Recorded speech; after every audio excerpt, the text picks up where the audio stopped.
Yo! Bienvenue dans ce nouvel et premier épisode du Coup de Fil. Alors qu'est-ce que le Coup de Fil? C'est des podcasts vidéo qui ont pour but d'initier à la philo, mais d'une manière un peu plus fun que d'habitude. Et comme c'est la première vidéo, et peut-être la dernière, ça va dépendre de son succès, on va traiter quelque chose qui est fondamental en philosophie, c'est l'allégorie de la caverne, par Platon. Le Coup de Fil! Première question, c'est qui Platon? Le chien de Mickey? Une planète du système solaire? Un poisson? Le thon qu'on aplatit? Un Platon? Platon, c'est le disciple de Socrate. Et Socrate, c'est un peu l'inventeur de la douce philosophie. Platon, c'est un philosophe de la Grèce antique, et comme tous les philosophes, il s'attaquait à plein d'idées et plein de concepts. Avant même d'attaquer tout ça, il se demande, mais c'est quoi une idée?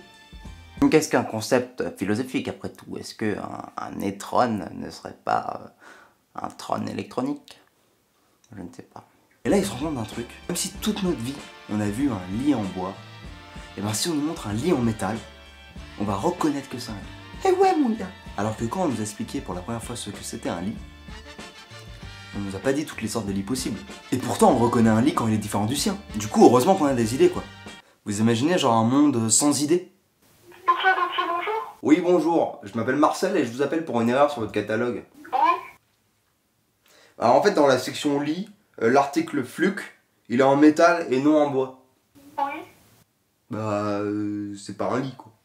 Un lit c'est en bois. Attendez, je regarde. Ah oui, effectivement. Écoutez, monsieur, je vous remercie beaucoup. Je vais le remonter aux personnes en charge du catalogue. Bah je vous en prie, merci. Bonne Au journée, revoir. monsieur, au revoir. Ouais. Eh Georgette, j'ai encore fait une bonne action. Ouais. Et on est tous dans ce monde réel, sensoriel, avec des idées qui sont identiques à chacun. Il y a une question qui se pose, d'où viennent les idées? Et là Platon, pour lui, les idées elles viennent du monde des idées. En fait c'est un peu comme s'il disait dans ton cul, mais en mode antiquité. Donc c'est pour ça que le caca est l'idée la plus importante. Quoi polystyrène? Quoi? Elles sont les idées en fait. Elles sont dans le monde des idées, voilà. Elles sont dans le monde des idées. Voilà. On peut revenir sur le caca maintenant? Ça intéresse quelqu'un le caca? Et en fait, à la naissance, notre esprit, avant d'arriver dans notre corps, il passe par le monde des idées. Dans le monde des idées, il y a l'idée parfaite de lit qui coexiste avec l'idée parfaite de chien, qui coexiste avec l'idée parfaite de stylo. Et voilà. En passant par le monde des idées, l'esprit s'imprègne de toutes les idées parfaites. L'idée parfaite de lit, de chien, de stylo, mais aussi de liberté, égalité, fraternité. Et quand il arrive dans le corps, à la naissance, bah du coup il a déjà toutes les idées en place. Oh mais s'il a déjà les idées en place, il sait déjà tout alors le gars. Moi quand je suis né je savais pas tout, hein, t'as vu? Excellente remarque. En fait les idées elles sont déjà là, mais on n'en a pas conscience. Vous avez jamais eu cette sensation? On vous explique un truc, et en fait vous avez juste l'impression qu'on vous le rappelle, et que vous le saviez déjà. Ça m'est jamais arrivé ça.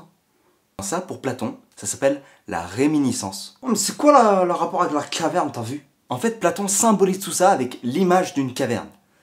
En gros, on serait tous là, avec des chaînes, en face d'un mur, dans le noir, tous ensemble. Attends, genre des Grecs, ensemble dans une soirée, là, hein, dans la caverne, et personne se doute de rien. C'est bon, je suis pas un teubé. Et sur le mur, on verrait des ombres.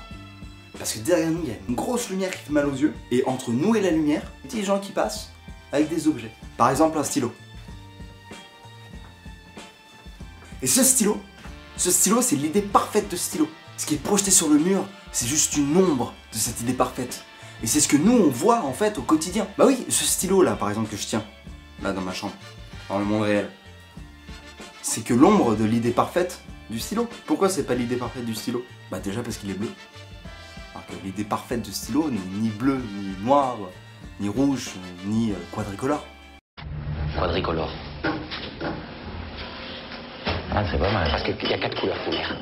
Quadricolore. C'est pas mal. Il y a 4 couleurs. Ils sont 4 couleurs. Quadricolore. Ah, c'est pas mal. C'est joli ça. Hein. Donc ça c'est juste une ombre de l'idée parfaite de stylo. Donc nous on serait là, on verrait des ombres qui sont en fait ce qu'on voit dans la vie réelle. Et derrière nous, il se passe la vraie action avec les idées parfaites, les concepts, etc. Du coup, pourquoi on se retourne pas pour aller voir ce qui se passe? Parce que mon gars, dès que tu te retournes, genre ça a tellement de lumière dans la gueule, ça fait trop mal aux yeux. Sauf une personne. Où ça les idées? Ceux qui arrivent à se retourner et à regarder les idées en face, c'est eux les philosophes. Alors pour que ce soit un peu plus clair, parce que c'est un peu chaud, je vous ai mis un schéma pour peut-être mieux comprendre. Nous on est là, prisonniers dans la caverne, et on voit des ombres de forme d'objets. Ici c'est le chemin pour aller au monde des idées, donc on voit que les philosophes sont dans ce chemin. Et là en haut on voit le monde des idées, donc là où il y aurait l'idée parfaite de chien, de lit et de stylo par exemple. Et pour accéder au monde des idées, ça se fait par un seul chemin, la raison. J'espère que pour vous l'allégorie de la caverne est maintenant un peu plus claire. C'était le premier épisode d'un coup de fil. On se retrouve une prochaine fois pour un prochain épisode. Yallah. Hey yo, I once was a kid, all I had was a dream, more money, more problems when I get